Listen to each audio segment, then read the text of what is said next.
Hello and welcome to the third and final edition in our special series highlighting the three main presidential candidates in the Korean presidential race. We've already taken a look at the two conventional candidates, Park Geun-hye and Moon Jae-in. Today we take a look at the less conventional one, Ahn Cheol-soo.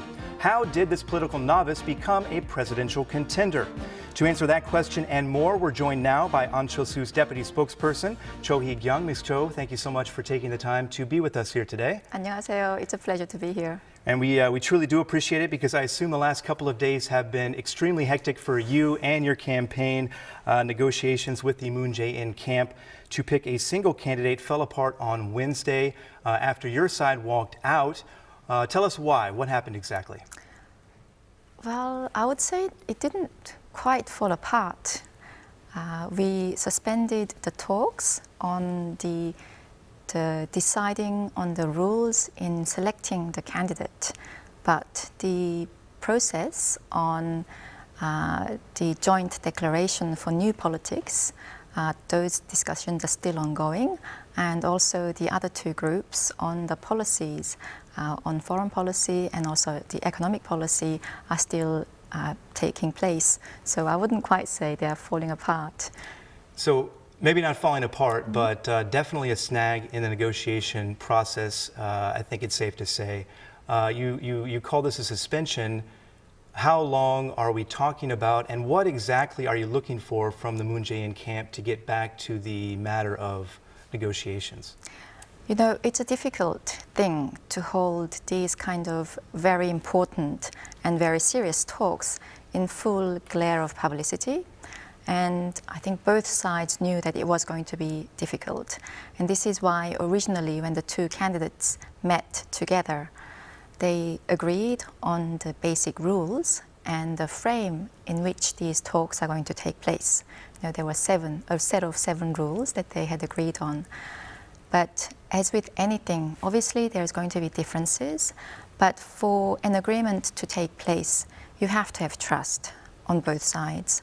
And at the moment, we feel that there is a lack of trust on the other part. So this is why we are saying, let's have a break while we rebuild that trust. And this is why we have called for a suspension. When you talk about a lack of trust, though, what specifically did the Moon Jae-in camp do to force this, shall we say again, snag in the negotiation process? What did they do? Basically, they failed to observe the rules that we had both agreed on. I think that's what I can tell you. Well, I mean, on spokesman Yoo Min-young said Moon is saying the right things, the Moon Jae-in camp is saying the right things, but they're acting in a different way. I think you're being a bit diplomatic here, and I understand why, but the issue is that this is, we're 8-9 days away now from the registration deadline, and the two sides who are responsible for putting this thing together are not talking right now. That's a huge concern, right? Once again, I wouldn't say the two sides are not talking. We are not talking on a very specific issue. We are still talking, and we are really hopeful and that we will have a unified candidate. But we have to go through a process that the people will be happy with, because without a proper process, if you simply focused on the result, then we are not going to have a candidate who will win the presidential election. And you're talking about the process. One of the major obstacles and the difference between the two camps is how to go about selecting who is going to stay on the ticket and who will, of course, step aside. From the Ahn Cheol-soo camp's point of view, what is that one thing? What do you want to be the deciding factor? I think we really need to see true commitment from the other side on political reform. So they are focused very much on change of government, but we know that that's not enough to win this election. The people want real, fundamental political reform, and that's what we're seeking. So basically, and this is something that Ahn's spokesman also said too, that Moon, they didn't feel was really serious about bringing about that change in government, or perhaps not moving toward that direction in the way that the Ahn Cheol-soo camp would want. Right? I want to make a distinction, a smaller but a very important distinction here. I think Mr. Moon Jae-in himself is really genuine and very committed to the reforms. But there are people in his party whom we believe are not so committed. And we feel that Mr. Moon really needs to get his party in order. And that's what we hope that he will do. And there was a debate scheduled for early next week. Can we expect that still to take place? Well, I haven't heard anything to the contrary, so I'm sure it will take place. Okay. And as I said, 1 week until the registration deadline, you've exited negotiations for now, or suspended negotiations, as you put it. How confident are you at this point in time that your camp and the Moon Jae-in camp are going to be able to come to an agreement? We are confident that we will be able to put forward a unified candidate if it is the will of the people. And between you and me, when can we expect that announcement, do you think? Will it be on the registration or right before the deadline day? Well, just between you and me. No one else is listening. And everybody else who's watching the program. No, I mean, seriously, I would love to be able to say at this time, on this date, this is going to be announced. But I'm afraid I don't have that information. So. Amidst all of these disruptions and distractions with these merger talks, Ahn Cheol-soo, of course, still running a campaign. Dr. Ahn, quite a story, I think it's safe to say, and I mentioned at the top there, he's a very unconventional candidate in a rather conventional race. For those that don't know, why did Dr. Ahn decide to throw his hat in the ring? You know, he has never aspired to political power, and I think we saw that very clearly in the Seoul mayoral election last year. He had always considered teaching students his true vocation, but he had given that up once in the past to make antivirus programs, which he gave away for free to everybody who wanted it.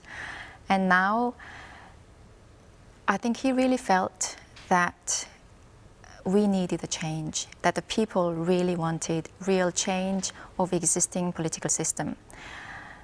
If things had gone according to plan, and if there was a change of the majority party in the National Assembly in the last general election that was held in April, Mr. Ahn would not have had to come out and declare his candidacy.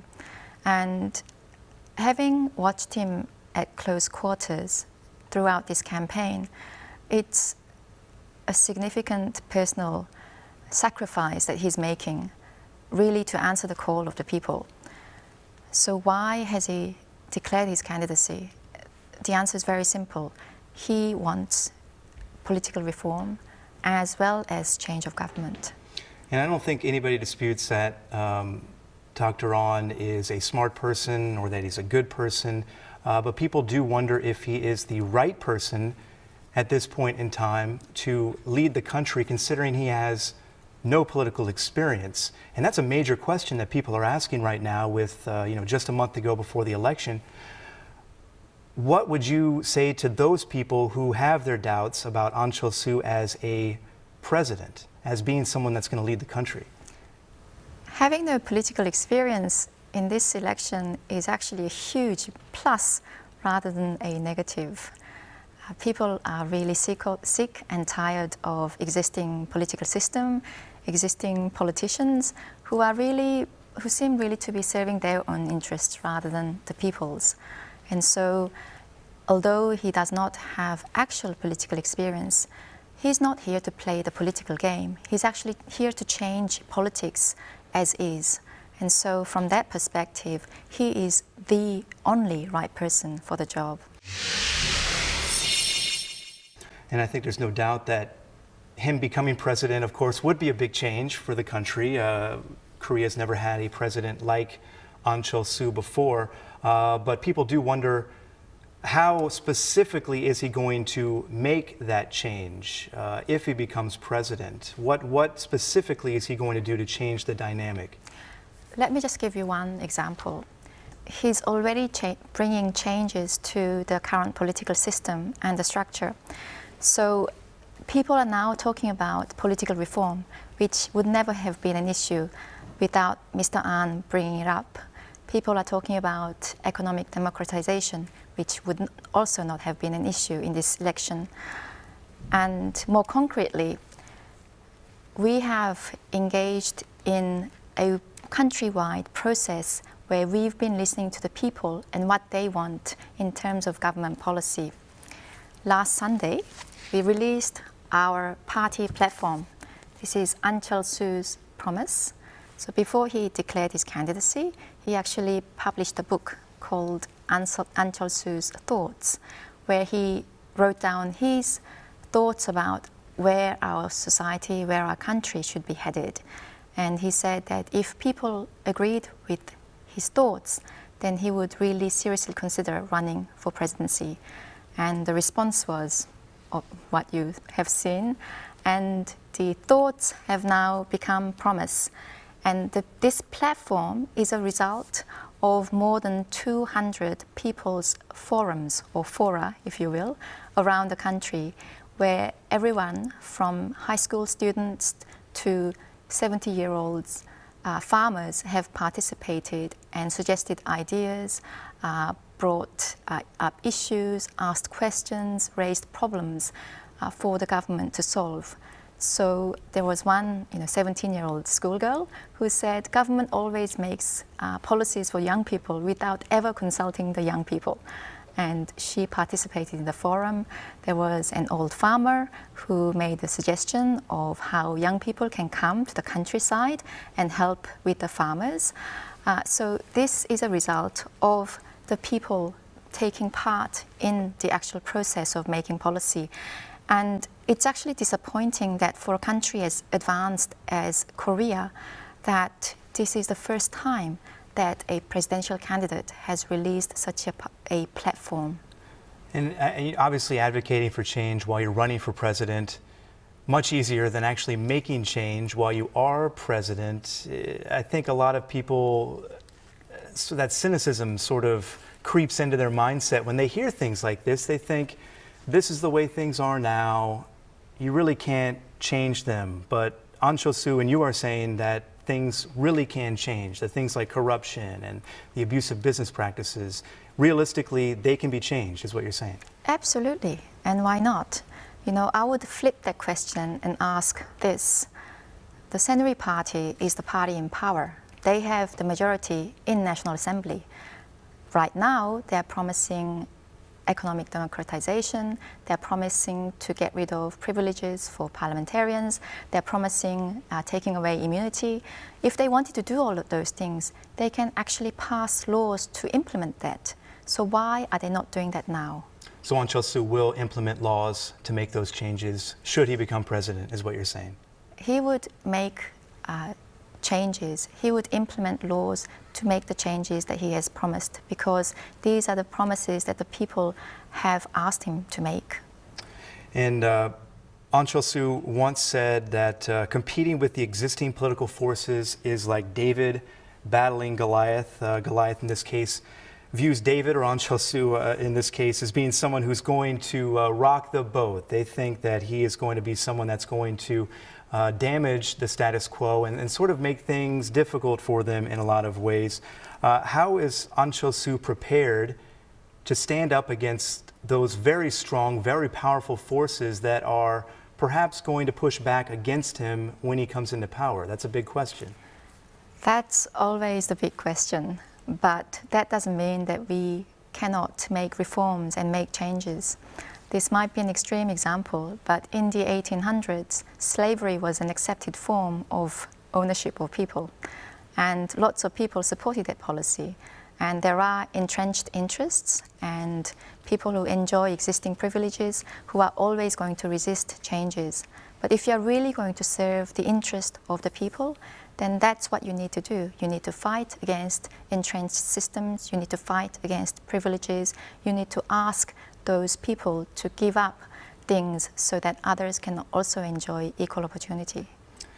And Ahn Cheol-soo, if he's elected, will enter power without any sort of government experience. We've talked about that, of course. Few people dispute his business acumen. He was very successful, of course, being the founder of Ahn Lab. But from a foreign policy point of view, the lack of foreign policy experience does concern a lot of people. What would you say to put those people at ease?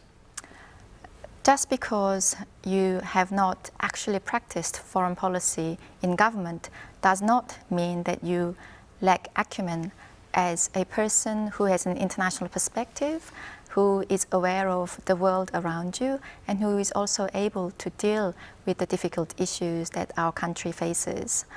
I think it's actually more important to have the real interest of the people at heart, even when making foreign policy, so that we bring more consistency and stability to our foreign policy. Right now, we are seeing the government changing their position on really important issues, like on our relationship with North Korea, on our relationship with China and Japan, each time government changes. And that's not good for foreign relationship. So let's talk about those 3 points, starting with North Korea. What will the relationship be like between South Korea and North Korea under a President Ahn Cheol-soo? Well, right now, the relationship between North and South Korea are at a standstill. There's absolutely no communication. The businesses that South Korea had in Kaesong and the tourism of Kumgang Mountain have completely stopped. And that's as a result of the hardline policies that this present government has taken. But who has actually benefited or gained from that, and who has made losses? The people who've lost out are South Korean businesses. So we believe that it's imperative to resume talks with North Korea. But that doesn't mean that we are not going to hold them accountable for the things that they have done. Examples like Yeonpyeong Island and so forth. But we need to start talking also to be able to resolve those issues as well. You mentioned Yeonpyeong Island. Would that be something that Ahn Cheol-soo would demand an apology for, or you say you're not going to let that go? In what way? What do you? I think they need to be held accountable. How that accountability takes place, in what form or what manner, that needs to be decided and discussed, but there has to be accountability. And from what I'm hearing, the stance under Ahn Cheol-soo, not too much different from the stance under Moon Jae-in. Are there similarities, differences there that you could point out? I mean, Moon Jae-in wants to bring back the Sunshine Policy in sort of a new form, is what he's proposed. Ahn Cheol-soo of the same mind, or, I mean, it sounds like you're talking about bettering relations by opening up sort of maybe government aid or this sort of thing. Is that correct? From that perspective, I think the position by all of the 3 candidates are quite similar in that they're all talking about resuming communication, resuming talks with North Korea. Even Saenuri Party has said that they would resume talks with North Korea, and Ms. Park has in fact met the late Kim Jong-il, and I believe she's indicated willingness to meet Kim Jong-un if that is going to improve the relationship. So probably from that perspective, all 3 parties, all 3 candidates' position are similar. But that also shows how the present government's policy towards North Korea is misguided. And you mentioned Japan earlier as well. Diplomatic relations between South Korea and Japan screeched to a halt over a number of disputes. Dokdo, the naming of the EC, comfort women. What will Ahn Cheol-soo do about that if he becomes president? Those issues are really important issues. They stem from our past, and they still have not been resolved. And so we need to take a firm stance, particularly over the question of territoriality, on the issue of historical facts, and on redressing the comfort women problem. And so on those issues, we will be standing very firm. But at the same time, Japan is an important partner and an ally of ours. And so it's not really healthy simply to have a non-communicative, unfriendly, uncooperative relationship. So on that front, we also believe that communication is an important tool of diplomacy. Certainly a complicated issue. Also complicated is that we're a month away now, just a little over a month away now from Election Day, and the stakes, of course, very high. I think a lot of people are curious, and a lot of the questions that I've asked have been sort of in this realm, but what kind of president would Ahn Cheol-soo be? A lot of people are asking that question. What's your answer? I think he would be an excellent president. He would be an inclusive president. He would be a president who really works for the interest of all the people and not just select elite groups. He would be a president who would work to reduce the gaps that exist at all levels of our society, regionally, culturally, economically, educationally. He would be a president who really puts the interest of the people at his heart. And we're going to have to end things there. Cho Hee-kyoung, Deputy Spokesperson for Ahn Cheol-soo, thank you so much for taking the time to speak with us today. We appreciate it. Thank you very much for having me. And that does it for this edition of After 10. Thanks for watching, and a quick reminder to follow us on Twitter and drop us a line there, or check out our website and leave us your comments there. We'll see you next week, After 10.